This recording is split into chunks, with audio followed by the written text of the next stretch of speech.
हरिया अपने खेत में बड़ी मेहनत से फसल कटाई कर रहा था कि तभी गांव का बलिया उसके पास आ पहुंचा।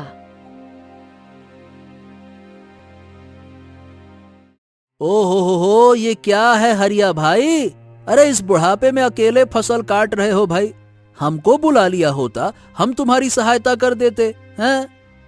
अरे भाई, अब तो जीवन भर अकेले ही मुझे काम करना है, कब तक तुमको बुलाऊंगा? और वैसे भी मैं एक किसान हूँ, बूढ़ा हो गया तो क्या हो गया है? देखो ऐसा है, जब तुम्हें इस बुढ़ापे में हल चलाते हुए देखता हूँ तो बड़ी तकलीफ होती है। इतना बड़ा खेत है तुम्हारा, कितना अच्छा परिवार था तुम्हारा, एक जवान बेटा जो तुम्हारा हाथ बटाता था और एक पत्नी। बेचारे उन दोनों का आज तक कुछ भी पता नहीं चला। ये सुनकर हरिया उदास हो गया।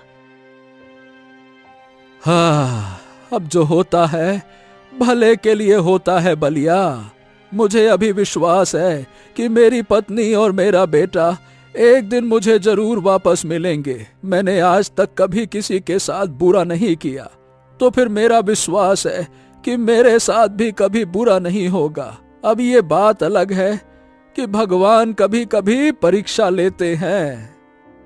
हाँ, ये बात तो आपने बिल्कुल सही कही, कर भला तो हो भला। इतना कहकर बलिया वहां से चला गया। बलिया के जाने के बाद हरिया फिर से अपने खेत की फसल काटने में लग गया। कुछ देर बाद शाम हो गई। अरे रे रे रे, अब तो मेरा शरीर जवाब देने लगा है। हाँ, मुझे अब घर वापस जाना चाहिए। इतना कहकर हरिया घर चला गया और अकेले अपने लिए रोटी बनाने लगा। कुछ देर बाद हरिया खाना खाने ही वाला था कि तभी एक भिखारी की आवाज उसके कानों में पड़ी। भगवान के नाम पे कुछ तो दे दो, मैं 2 दिन से भूखा हूँ, कुछ तो दे दो। कर भला तो हो भला। इतना कहकर हरिया अपना सारा भोजन बाहर ले आया और भिखारी को देते हुए बोला, तुम 2 दिन से भूखे हो, इसीलिए तुम्हें ज्यादा भूख लगी होगी। जो है पूरा भोजन तुम ले जाओ, खा लो, जाओ। भिखारी हरिया को ढेर सारी दुआएं देता हुआ वहां से चला गया।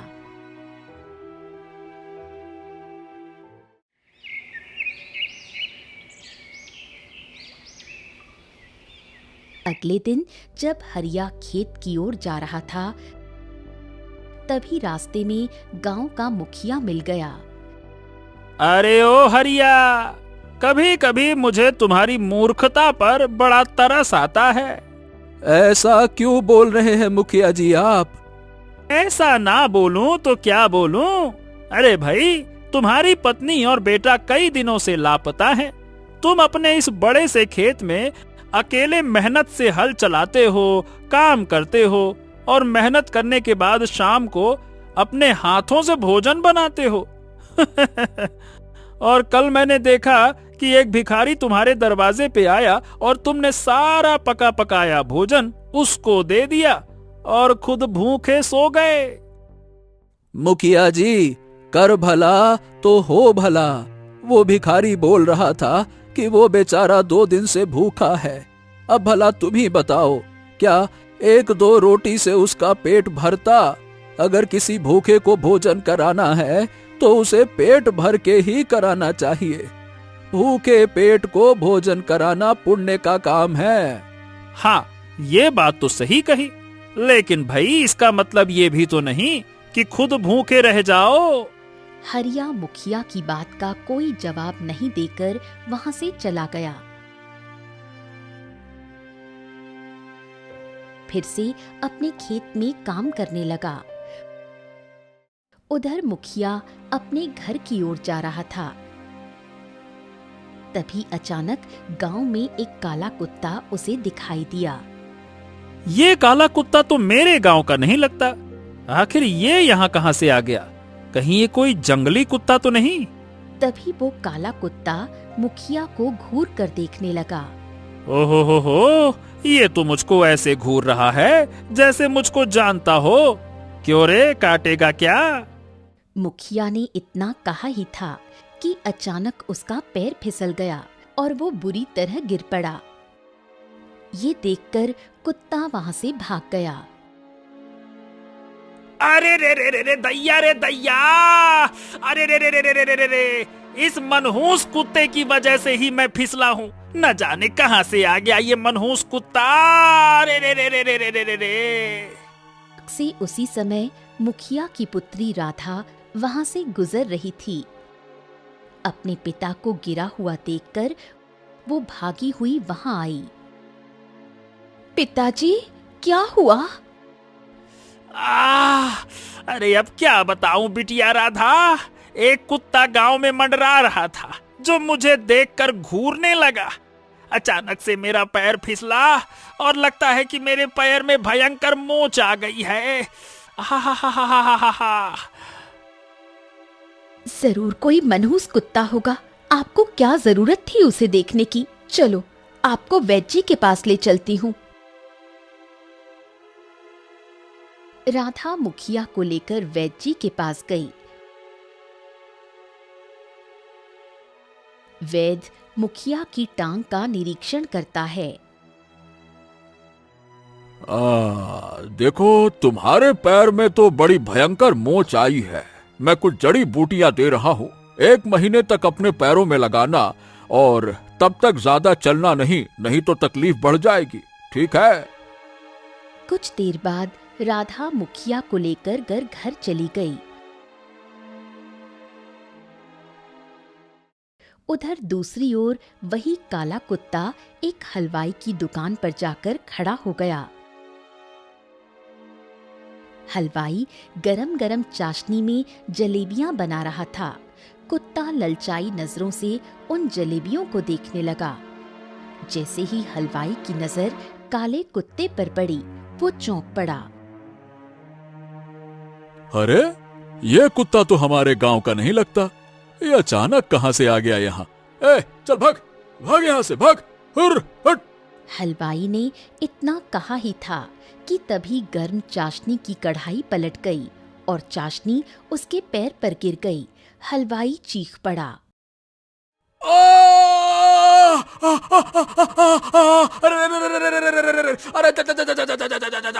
अरे जल गया रे, जल गया, सारा पैर जल गया रे। जरूर उस कुत्ते की नजर का असर है। अरे जरूर कोई मनहूस कुत्ता है ये। इसके घूरने से ही मेरी सारी चाशनी मेरे पैरों में गिर गई। हलवाई तड़पता हुआ अपने नौकर से बोला। अरे अब देखता रहेगा कि इसको भगाएगा रे, भगा इसको। नौकर ने तुरंत काले कुत्ते को भगा दिया। हलवाई लंगड़ाता हुआ वैद्य जी के पास पहुंचा। वैद्य जी ने हलवाई की हालत देखकर आश्चर्य से पूछा, अरे तुम्हारे पैर में ये गरम चाशनी कैसे गिर गई? हलवाई ने सारी घटना विस्तार से बताई। ये सुनकर वैद्य जी मुस्कुरा पड़े। जरूर कोई मनहूस कुत्ता गांव में आ गया है।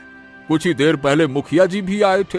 उनके पैर में भी भयंकर मोच थी और उन्होंने भी यही कहा था कि एक काला कुत्ता उनको घूर रहा था। अब तुम भी यही कह रहे हो कि काले कुत्ते को देख रहे थे और तुम्हारे ऊपर चाशनी गिर गई। अरे जो भी हो वैद्य जी, पहले जल्दी से मेरे पैर का इलाज तो कीजिए। अरे रे रे रे रे रे रे रे रे। कुछ देर बाद हलवाई वहां से चला गया। उधर वो काला कुत्ता सारे गांव में घूमने लगा।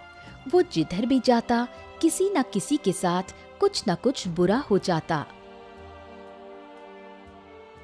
कुछ ही देर में गांव में हाहाकार मच गया था कि एक मनहूस कुत्ता पूरे गांव में घूम रहा है। उधर शाम को हरिया खेत से लौटकर अपने घर आ गया। हाँ, चलो अब तो भूख से हाल बेहाल हुआ जा रहा है। पहले सब्जी बनाता हूँ, फिर गर्मा गर्म रोटियां बनाता हूँ। हाँ। हरिया रोटियां और सब्जी बनाने लगा। जैसे ही वो खाना खाने बैठा, उसी समय वो काला कुत्ता उसके दरवाजे पर आ गया और हरिया को देखने लगा। ओहो, लगता है कि बेचारा भूखा है, इसीलिए भोजन की ओर देख रहा है। रुक जा, मैं देता हूँ तुझको। हरिया ने एक रोटी कुत्ते की ओर फेंक दी। कुत्ते ने रोटी तुरंत खा ली। हरिया ने दूसरी रोटी फेंकी, वो भी खा गया। धीरे धीरे करके हरिया ने सारी रोटियां कुत्ते को खिला दी। सब खाकर कुत्ता हरिया को घूरते हुए बोला, मैं काफी समय से भूखा था। मुझे बहुत जोर की भूख लगी थी। पूरे गांव में मुझे किसी ने कुछ नहीं खिलाया। सुबह से भूखा हूँ। तुम्हारे अलावा किसी ने मुझ पर दया नहीं की। कुत्ते के मुंह से इंसानी आवाज सुनकर हरिया डर से कांप उठा। तुम तो कुत्ते हो, मनुष्य की तरह कैसे बात कर सकते हो? कौन हो तुम? डरो मत, मैं कौन हूँ? मैं ये तुम्हें सीधे साधे तो नहीं बता सकता। अगर बता दिया तो मैं जलकर राख हो जाऊंगा। यूं समझ लो कि मैं श्रापित हूँ। मैं हमेशा से कुत्ता नहीं था, बल्कि तुम्हारी तरह ही एक मनुष्य था। ये सुनकर हरिया चौंक पड़ा। उसके मन में कुत्ते के लिए दया उत्पन्न हो गई। हाँ, श्रापित का क्या मतलब है तुम्हारा? बस यूं समझ लो कि मुझे मेरे लालच का फल मिला है। तभी वहाँ पड़ोस की विमला ताई आ गई थी। उन्होंने कुत्ते को हरिया से बात करते हुए देख लिया था। अरे हरिया, ये तो वही कुत्ता है जो आज सारे गांव में मनहूस के नाम से बदनाम हो चुका है। इसकी वजह से हलवाई के पैर पर गर्म चाशनी गिर गई, मुखिया के पैर में मोच आ गई, और तू इस कुत्ते को अपने घर पर रखे हुए है। तूने इसे रोटी भी खिलाई, और ये तो मनुष्य की भाषा में बात भी कर रहा है। ये कोई राक्षस है। अरे नहीं विमला ताई, मेरा मन नहीं मानता कि ये कोई राक्षस है। अरे ये तो बेचारा श्रापित है, श्रापित। अब तू ये मत बोलना कि अगर ये शापित है तो तू इसे शाप से मुक्त करने का कोई उपाय तलाशेगा, क्योंकि मैं तेरे मुंह से ये कर भला तो हो भला वाला वाक्य सुन सुनकर थक चुकी हूँ। मैं तो यहाँ सिर्फ इसलिए आई थी कि तेरे लिए खाना बना दूं, क्योंकि मैं तुझे कई दिनों से अकेले खेत में काम करते हुए और खाना बनाते हुए देख रही थी। पर मुझे क्या पता था कि यहाँ मुझे इतना बड़ा आश्चर्य भरा दृश्य देखने को मिलेगा। इस कुत्ते को तुरंत बाहर निकाल दे। नहीं, किसी भी कीमत पर नहीं। मैं अब भी यही कहता हूँ, कर भला तो हो भला। विमला ताई गुस्से से पैर पटकती हुई वहां से चली गई। हरिया कुत्ते की ओर देखकर बोला, हाँ, देख तू चिंता मत कर, मैं बहुत थका हुआ हूँ। मुझे अभी नींद आ रही है। तू यही मेरे घर पर रह। सुबह हम दोनों बैठकर बात करेंगे और तेरे श्राप से मुक्त होने का कोई न कोई उपाय जरूर खोजेंगे, ठीक है?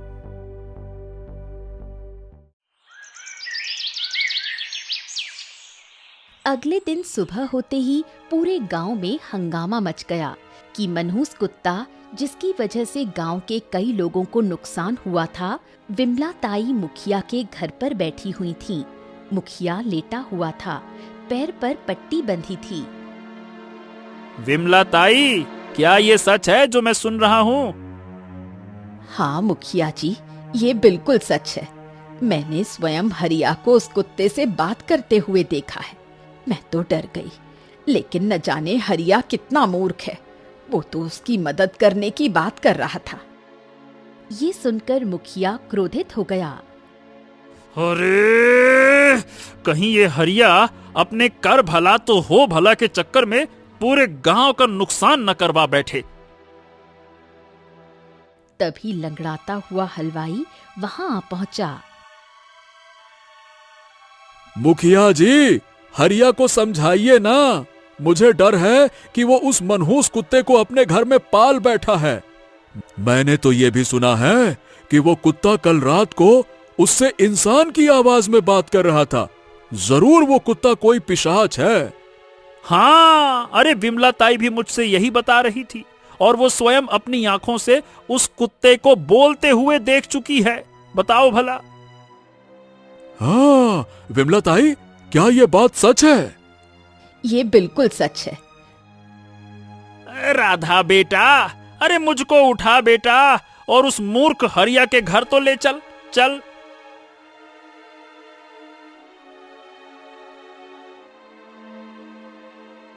राधा ने अपने पिता को सहारा दिया और हलवाई व विमला ताई के साथ हरिया के घर की ओर चल पड़ी। अचानक उन सबको एक साथ देखकर हरिया चौंक पड़ा। आप सब लोग यहाँ? हाँ, बोल तो तू वैसे रहा है जैसे तुझे कुछ पता ही नहीं है। अरे मैं कहता हूँ तू उस कुत्ते को तुरंत निकाल दे, वरना गांव वाले मिलकर उसे जान से मार देंगे। ऐसा करने की सोचना भी मत मुखिया जी। वो कुत्ता मेरी शरण में है और वो बेचारा श्रापित है। वो खुद कह रहा था कि पहले वो एक मनुष्य था। अगर हम उसकी मदद नहीं करेंगे तो भला कौन करेगा, हैं? अरे तू जानता नहीं हरिया, कल जब मैं जलेबियां बना रहा था तो जैसे ही उस कुत्ते ने मुझे देखा, अरे मेरी कढ़ाई मेरे टांग पर गिर पड़ी और ये देख मेरी टांग जल गई। क्या पता तुम्हारा ध्यान ही कहीं और रहा हो और कढ़ाई पलट गई हो। देखो भाई, मुझे तो लगता है कि वो कुत्ता भूखा था और केवल तुम्हारी जलेबियों को देख रहा होगा। तभी वो काला कुत्ता वहां आ गया और सभी को देखते हुए बोला, ये सही कह रहे हैं, मैं सच में भूखा था। कुत्ते के मुंह से मनुष्य की आवाज सुनकर सभी लोग कांप उठे। देख हरिया, मैं तुझे शाम तक की मोहलत देता हूँ। इस कुत्ते को निकाल दे, समझ गया? हाँ, और अगर तूने उसे नहीं निकाला तो हम सब गांव वाले मिलकर तुझे गांव से बाहर निकाल देंगे। जब सारे गांव वाले कह रहे हैं हरिया चाचा, तो आप इस मनहूस कुत्ते को क्यों नहीं निकाल देते? राधा बेटा, एक दिन तुमको समझ में आएगा। कर भला तो हो भला। कर भला तो सर पे आई बला। मेरी बात ध्यान से सुन। शाम तक का वक्त देता हूँ तुझको, उसके बाद हम तुझसे बात नहीं करेंगे, बल्कि तुझे और तेरे इस बोलतू कुत्ते को गांव से बाहर धक्के मारकर निकाल देंगे। समझ गया? चलो। मुखिया, राधा, विमला ताई और हलवाई गुस्से में वहां से चले गए। कुत्ता रोने लगा। अरे अरे चुप हो जाओ, चुप हो जाओ, इनकी बातों में मत आओ। अब तुम हमको ये बताओ कि तुम्हें श्राप से मुक्ति कैसे मिलेगी? क्या तुमने कनिष्ठ जंगल का नाम सुना है? हरिया ये सुनकर चौंक गया। हाँ, उस जंगल के बारे में तो बहुत ही विचित्र अफवाहें मशहूर हैं। कहते हैं कि वहां कुछ दैवीय शक्तियां शासन करती हैं और कोई भी उस जंगल से लौट कर नहीं आता।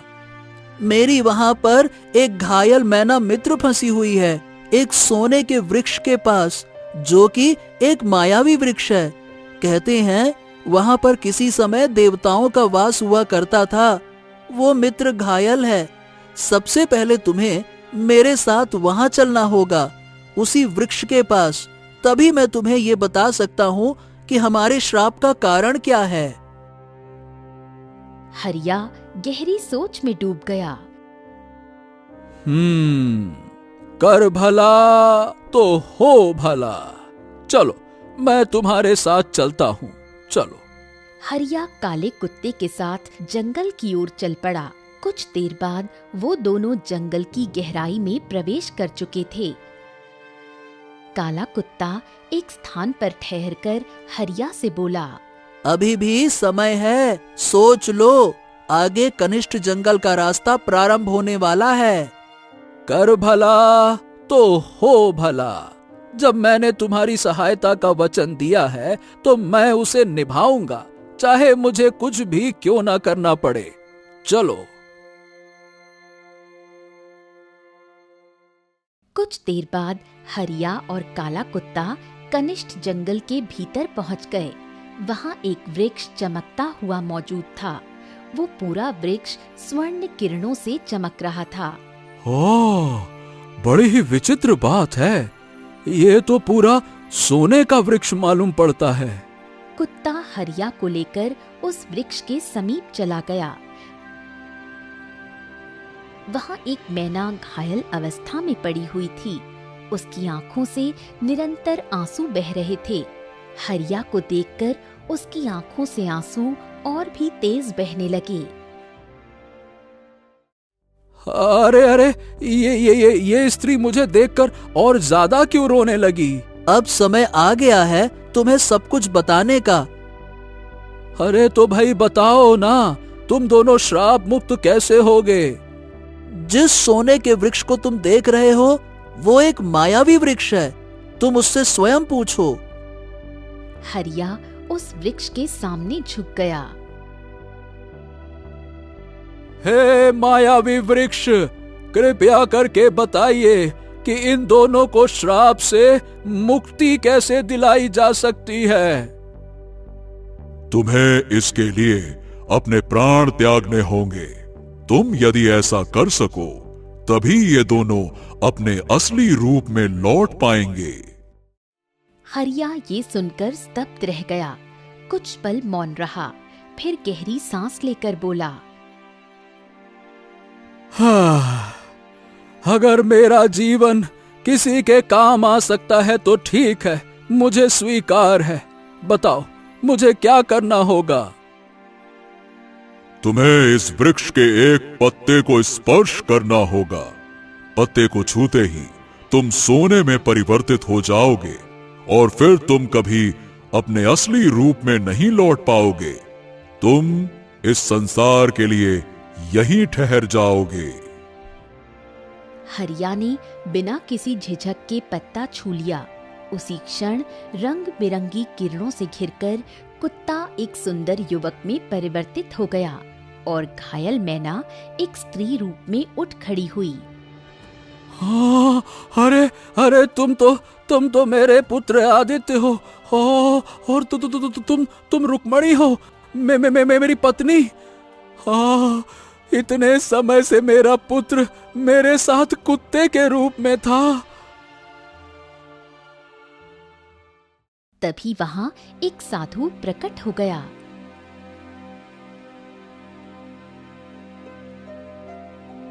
ये सब तुम्हारी पत्नी और तुम्हारे पुत्र के लालच का परिणाम था हरिया। हरिया, ये सब एक परीक्षा थी। अगर तुम इस कार्य के लिए मना कर देते तो तुम्हारा पुत्र सदा के लिए कुत्ता बना रहता और पत्नी तुम्हारी वहीं घायल पड़ी रहती। हाँ, साधु महाराज, ये सब क्या रहस्य है? आपको याद है, कुछ समय पहले हम दोनों आपके दूर के रिश्तेदार की शादी में गए थे।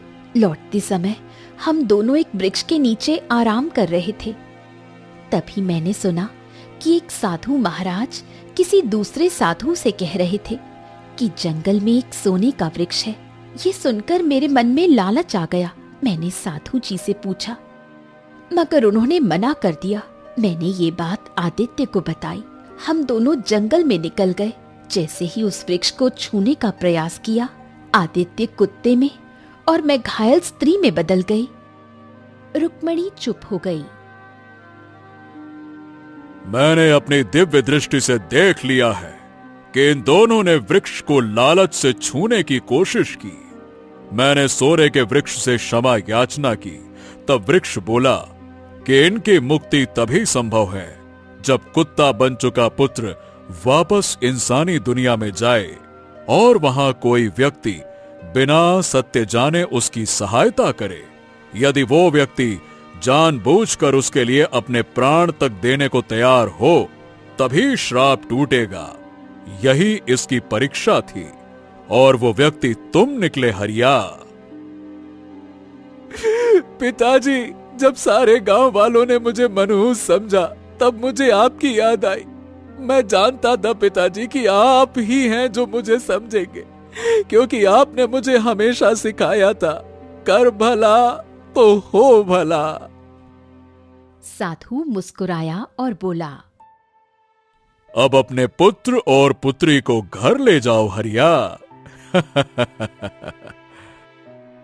मुझे क्षमा करें साधु महाराज, मैं अब कभी लालच नहीं करूंगी। मुझे भी क्षमा कर दीजिए महाराज, मुझे भी क्षमा कर दीजिए। साधु रंग बिरंगी किरणों में समाकर अंतर ध्यान हो गया। हरिया अपने पुत्र और पुत्री को लेकर गांव लौट गया। सभी गांव वाले दंग रह गए। हरिया ने सब कुछ मुखिया, हलवाई और विमला ताई को विस्तार से बताया। हाँ, अब हमें वाकई में यकीन हो गया हरिया कि सचमुच कर भला तो हो भला। हरिया ने बिना लालच के केवल भलाई का मार्ग चुना और उसी मार्ग ने उसे उसके खोए हुए परिवार से मिला दिया। उसने कोई चमत्कार नहीं किया, बस भलाई की जिद की और यही जिद उसकी सबसे बड़ी जीत बन गई।